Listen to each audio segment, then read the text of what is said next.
नमस्कार दोस्तों, आपका स्वागत है। तो दोस्तों, आज हम करेंगे स्पीडी की वास्तुनिष्ठ सामान्य विज्ञान रिवाइज योरसेल्फ सेट नंबर 99।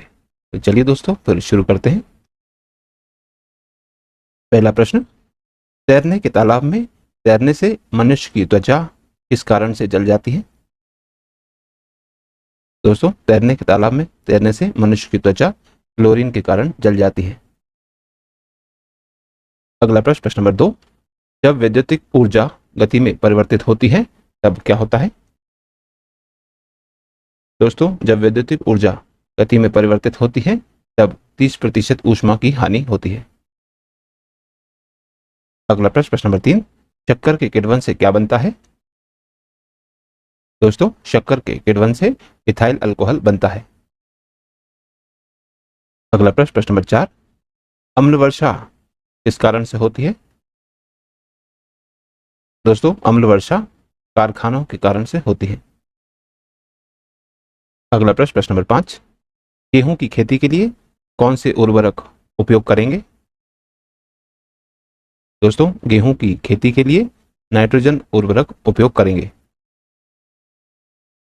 अगला प्रश्न, प्रश्न नंबर 6, जब एक पत्थर को चांद की सतह से पृथ्वी पर लाया जाता है तो क्या होता है? दोस्तों, जब एक पत्थर को चांद की सतह से पृथ्वी पर लाया जाता है तो इसका भार बदल जाता है, परंतु द्रव्यमान वही रहता है। अगला प्रश्न, प्रश्न नंबर 7, आप लिफ्ट में खड़े हैं, लिफ्ट में फर्श पर आपके भार द्वारा बल कितना लगेगा? दोस्तों, आप लिफ्ट में खड़े हैं, लिफ्ट में फर्श पर आपके भार द्वारा जो बल लगता है वह लिफ्ट के 9.8 मीटर प्रति सेकंड स्क्वायर के त्वरण से नीचे आते समय शून्य होता है।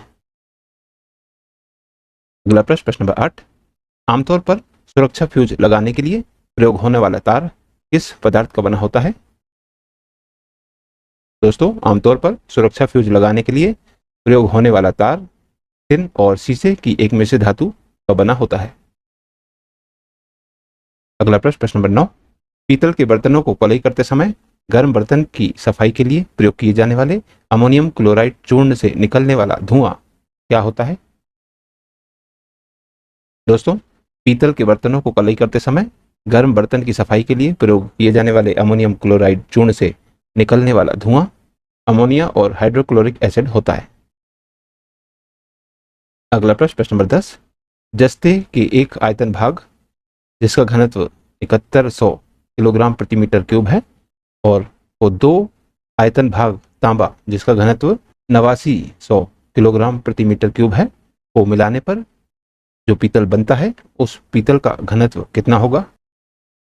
दोस्तों, हम जानते हैं कि जस्ते और तांबे के मिश्रण से पीतल बनता है, तो जस्ते का एक आयतन भाग दिया है 7100 और दो आयतन भाग तांबे का लेना है और तांबे का घनत्व दिया है 8900 यानी 8900 किलोग्राम प्रति मीटर क्यूब।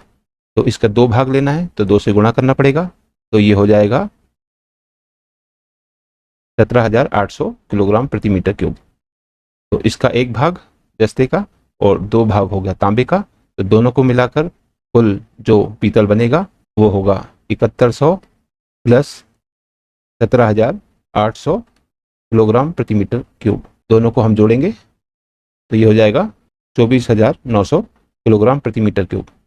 अब क्योंकि जस्ते का एक भाग और तांबे का दो भाग था तो कुल मिला के 3 भाग होते हैं, तो 3 से यदि हम उसको भाग कर दें तो 3 से भाग करने पर 3 अट्ठे 24, 3 तिया 9, 00 यानी 8300 किलोग्राम प्रति मीटर क्यूब पीतल का घनत्व हो जाएगा।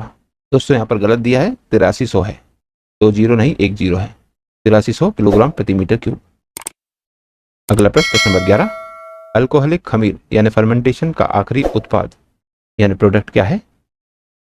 दोस्तों, अल्कोहलिक खमीर यानी फर्मेंटेशन का आखिरी उत्पाद इथाइल अल्कोहल होता है।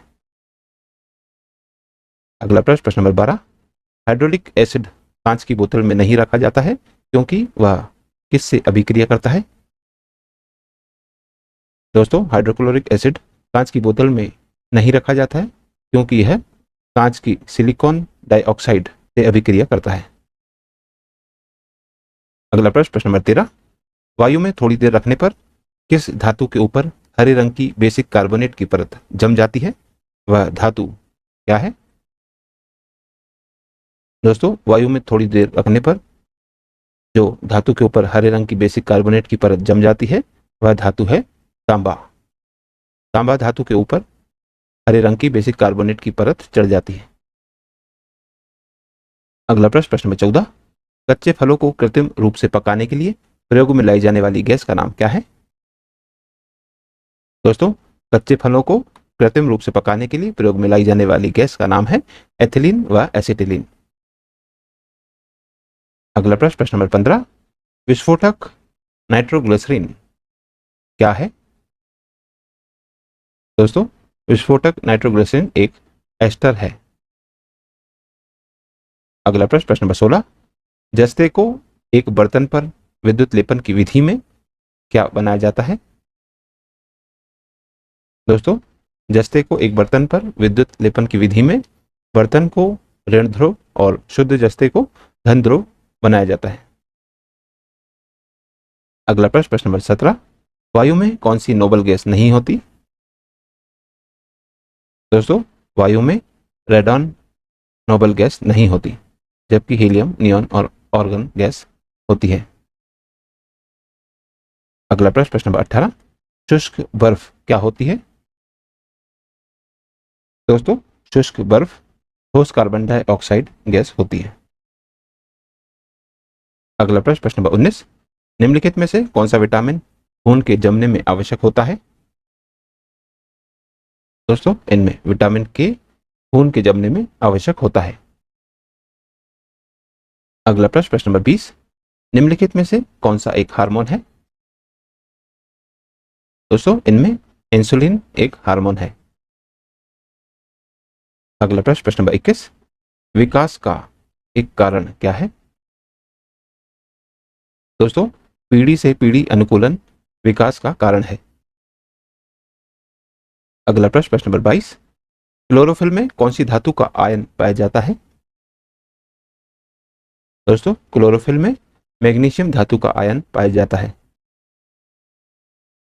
अगला प्रश्न, प्रश्न नंबर 23, निम्नलिखित में से कौन सा अंग मनुष्य में अवशेषी अंग नहीं होता? दोस्तों, सामने वाले चपटे दांत यानी कृतंक मनुष्य में अवशेषी अंग नहीं होते, जबकि निक्टिडेटिंग पर्दा और कर्णपाली की कर्णाभ मांसपेशियां और वर्मीफॉर्म अपेंडिक्स यह अवशेषी अंग होते हैं। अगला प्रश्न, प्रश्न नंबर 24, शर्कराओं में सबसे मीठी कौन है? दोस्तों, शर्कराओं में सबसे मीठी फ्रक्टोज होती है। अगला प्रश्न, प्रश्न नंबर 25, इस सदी की शुरुआत में हवाई जहाज का आविष्कार किसने किया था?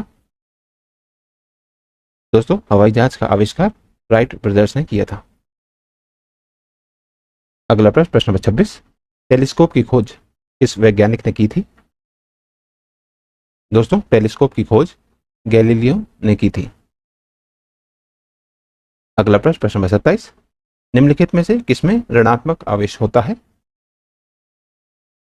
दोस्तों, इनमें बीटा किरणों में ऋणात्मक आवेश होता है। अगला प्रश्न, प्रश्न नंबर 28, दो उत्तरोत्तर श्रृंग अथवा दो उत्तरोत्तर गर्त के बीच की दूरी को क्या कहते हैं? दोस्तों, दो उत्तरोत्तर श्रृंग अथवा दो उत्तरोत्तर गर्त के बीच की दूरी को तरंग दैर्ध्य कहते हैं। अगला प्रश्न, प्रश्न नंबर 29, पदार्थ के संवेग के अनुपात से कौन सी भौतिक राशि प्राप्त की जाती है? दोस्तों, पदार्थ के संवेग के अनुपात से द्रव्यमान राशि प्राप्त की जाती है। सेट नंबर 100, पहला प्रश्न, बल गुणनफल होता है किसका? दोस्तों, बल गुणनफल होता है द्रव्यमान और त्वरण का। अगला प्रश्न, प्रश्न नंबर 2, निम्नलिखित में कौन सी राशि सदिश नहीं है? दोस्तों, इनमें आयतन राशि जो है वह सदिश नहीं है, यह अदिश राशि है, और विस्थापन, वेग तथा बल सदिश राशियां हैं। अगला प्रश्न, प्रश्न नंबर 3, 1 किलोमीटर दूरी का तात्पर्य क्या है? दोस्तों, हम सभी जानते हैं 1 किलोमीटर बराबर 1000 मीटर होता है, इसीलिए 1 किलोमीटर दूरी का तात्पर्य 1000 मीटर है। अगला प्रश्न, प्रश्न नंबर 4, त्वरण ज्ञात करने का सही सूत्र क्या है? दोस्तों, त्वरण ज्ञात करने का सही सूत्र है a बराबर v minus you upon T, जहां पर a त्वरण है, v अंतिम वेग, u प्रारंभिक वेग और t समय है। अगला प्रश्न, प्रश्न नंबर 5, सल्फर हेक्साफ्लोराइड अणु का आकार कौन सा है? दोस्तों, सल्फर हेक्साफ्लोराइड अणु का आकार अष्टफलकीय है। अगला प्रश्न, प्रश्न नंबर 6, एक तत्व X है जिसकी महत्तम कक्षा में 4 इलेक्ट्रॉन है, हाइड्रोजन के साथ इसके यौगिक का कौन सा सूत्र होगा? तो दोस्तों, यदि एक तत्व X है जिसकी महत्तम कक्षा में 4 इलेक्ट्रॉन है और हाइड्रोजन के साथ इसका यौगिक का सूत्र होगा XH4। अगला प्रश्न, प्रश्न नंबर 7, तीसरे और चौथे समूह के ऑक्साइड का सामान्य गुणधर्म क्या होता है? दोस्तों, तीसरे समूह के ऑक्साइड बेसिक तथा चौथे समूह के ऑक्साइड एसिडिक होते हैं। अगला प्रश्न, प्रश्न नंबर 8, जिस तत्व के परमाणु में 2 प्रोटॉन 2 न्यूट्रॉन हो और 2 इलेक्ट्रॉन हो, उस तत्व की द्रव्यमान संख्या कितनी होती है? दोस्तों, जिस तत्व के परमाणु में 2 प्रोटॉन 2 न्यूट्रॉन तथा 2 इलेक्ट्रॉन हो, उस तत्व की द्रव्यमान संख्या 4 होती है। दोस्तों, द्रव्यमान संख्या होती है प्रोटॉनों की संख्या और न्यूट्रॉनों की संख्या के बराबर, तो 2 प्रोटॉन और 2 न्यूट्रॉन बराबर 4 इसकी द्रव्यमान संख्या होगी। अगला प्रश्न, प्रश्न नंबर 9, निम्नलिखित में से कौन सा इलेक्ट्रॉनिक संसरूपण धातु तत्वों के लिए होता है? दोस्तों, इनमें 2 8 8 और 2 इलेक्ट्रॉनिक संसरूपण धातु तत्वों के लिए होता है। अगला प्रश्न, प्रश्न नंबर 10, निषेचन की क्रिया कहां पर होती है? दोस्तों, निषेचन की क्रिया अंडवाहिनी में होती है। अगला प्रश्न, प्रश्न नंबर 11, थायराइड ग्रंथि से थायरॉक्सिन रिसावित करने के लिए उत्तेजित करने वाला अंतःस्रावी हार्मोन कौन सा है? दोस्तों, थायराइड ग्रंथि से थायरॉक्सिन रिसावित करने के लिए उत्तेजित करने वाला अंतःस्रावी हार्मोन है TSH हार्मोन। दोस्तों, TSH का फुल फॉर्म होता है थायराइड स्टिमुलेटिंग हार्मोन। अगला प्रश्न, प्रश्न नंबर 12, कशेरुक रज्जु में कितनी जोड़ी तंत्रिकाएं निकलती हैं? दोस्तों, कशेरुक रज्जु में 31 जोड़ी तंत्रिकाएं निकलती हैं। अगला प्रश्न, प्रश्न नंबर 13, प्रतिवर्ती क्रियाओं का नियंत्रण केंद्र कहां पर है? दोस्तों, प्रतिवर्ती क्रियाओं का नियंत्रण केंद्र कशेरुक रज्जु में होता है। अगला प्रश्न, प्रश्न नंबर 14, निम्न में से कौन सी धातु रोशनी के बल्बों में फिलामेंट के रूप में प्रयोग होती है? दोस्तों, इनमें से टंगस्टन धातु रोशनी के बल्बों में फिलामेंट के रूप में प्रयोग होती है। अगला प्रश्न, प्रश्न नंबर 15, निम्न में से किसे शुष्क बर्फ कहते हैं? दोस्तों, ठोस कार्बन डाइऑक्साइड को शुष्क बर्फ कहते हैं। अगला प्रश्न, प्रश्न नंबर 16, निम्न धातुओं में से कौन सामान्य ताप पर द्रव है? दोस्तों, इन धातुओं में से सामान्य ताप पर जो द्रव है वह है पारा। अगला प्रश्न, प्रश्न नंबर 17, सौर ऊर्जा निम्न में से किससे प्राप्त होती है? दोस्तों, सौर ऊर्जा सूर्य से प्राप्त होती है। अगला प्रश्न, प्रश्न नंबर 18, निम्न में से कौन सी धातु अर्धचालक के रूप में ट्रांजिस्टर में प्रयोग होती है? दोस्तों, वह धातु है जर्मेनियम, जो अर्धचालक के रूप में ट्रांजिस्टर में प्रयोग होती है। अगला प्रश्न, प्रश्न नंबर 19, टरबाइन एवं डायनेमो से बिजली प्राप्त करने में किस ऊर्जा को विद्युत ऊर्जा में परिवर्तन करते हैं? दोस्तों, टरबाइन एवं डायनेमो में बिजली प्राप्त करने में मैकेनिकल ऊर्जा को विद्युत ऊर्जा में परिवर्तन करते हैं। अगला प्रश्न, प्रश्न नंबर 20, पढ़ने में काम आने वाले ग्लास लेंस किस प्रकार के लेंस से बनते हैं? दोस्तों, पढ़ने में काम में आने वाले ग्लास लेंस उत्तल प्रकार के लेंस से बनते हैं। अगला प्रश्न, प्रश्न नंबर 21, निम्न में से सबसे सख्त कौन है? दोस्तों, इनमें सबसे सख्त हीरा है। अगला प्रश्न, प्रश्न नंबर 22, ठोस कपूर से कपूर वाष्प बनाने की प्रक्रिया को क्या कहते हैं? दोस्तों, ठोस कपूर से कपूर वाष्प बनाने की प्रक्रिया को ऊर्ध्वपातन प्रक्रिया कहते हैं। अगला प्रश्न, प्रश्न नंबर 23, निम्न पदार्थों में से कौन सा पदार्थ खाने की वस्तुओं के परिरक्षण में प्रयोग होता है? दोस्तों, इन पदार्थों में से सोडियम बेंजोएट पदार्थ खाने की वस्तुओं के परिरक्षण में प्रयोग होता है। अगला प्रश्न, प्रश्न नंबर 24, डॉक्टर द्वारा एनेस्थीसिया के रूप में प्रयोग होने वाली हास्य गैस कौन है? दोस्तों, डॉक्टर द्वारा एनेस्थीसिया के रूप में प्रयोग होने वाली हास्य गैस है नाइट्रस ऑक्साइड। अगला प्रश्न, प्रश्न नंबर 25, वाहनों से निकलने वाली गैस कौन सी है? दोस्तों, वाहनों से निकलने वाली गैस कार्बन मोनोऑक्साइड है। अगला प्रश्न, प्रश्न नंबर 26, खाना बनाने में प्रयोग की जाने वाली गैस मुख्यतः कौन है? दोस्तों, खाना बनाने में प्रयोग की जाने वाली गैस मुख्यतः मीथेन है। अगला प्रश्न, प्रश्न नंबर 27, निम्न में से कौन सा पदार्थ साबुन बनाने में प्रयुक्त होता है? दोस्तों, इन पदार्थों में से वनस्पति तेल साबुन बनाने में प्रयुक्त होता है। अगला प्रश्न, प्रश्न नंबर 28, मनुष्य के शरीर में खून के शुद्धिकरण की प्रक्रिया को क्या कहते हैं? दोस्तों, मनुष्य के शरीर में खून के शुद्धिकरण की प्रक्रिया को डायलिसिस कहते हैं। अगला प्रश्न, प्रश्न नंबर 29, विटामिन जो खट्टे फलों में पाया जाता है तथा चर्म को स्वस्थ रखने में जरूरी होता है, वह कौन सा है? दोस्तों, वह विटामिन है विटामिन सी, जो खट्टे फलों में पाया जाता है तथा चर्म को स्वस्थ रखने में जरूरी होता है। अगला प्रश्न, प्रश्न नंबर 30, निम्न में से किसकी कमी से मधुमेह होता है? दोस्तों, इंसुलिन की कमी से मधुमेह होता है।